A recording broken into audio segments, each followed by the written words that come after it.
नाशिक जिल्ह्याच्या पालकमंत्रीपदाचा तिढा अद्याप कायम आहे। नाशिकचा पालकमंत्री मी होतोय असं गिरीश महाजनांनी म्हटलेलं आहे।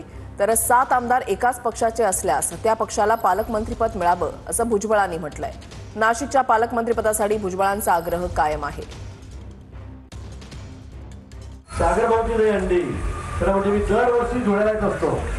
मी नाशिकला मला बोलवलं असतं, त्या ठिकाणी मी पालकमंत्री होतोय। जळगाव माझा जिल्हा आहे, पण धुळेकरांचा उत्साह काही वेगळाच आहे। मी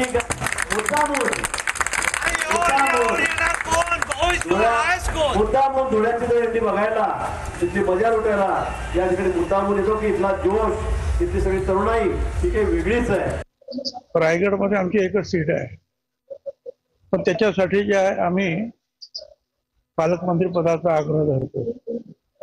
तसं आमच्या लोकांनी मी सांगेन की 7 आमदार सगळ्यात जास्त नाशिकचे आहेत, त्यासाठी त्यांनी सुद्धा तेवढाच आग्रह नाशिकसाठी धरावा।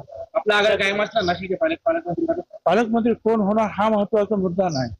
7 आमदार जर एकाच पक्षाचे असतील तर त्या पक्षाला ते पालकमंत्री पद मिळालं पाहिजे असं मला वाटतं, आणि ते मी आमचे जे अजितदादा आणि कोण तटकरे त्यांच्याशी बोलेन।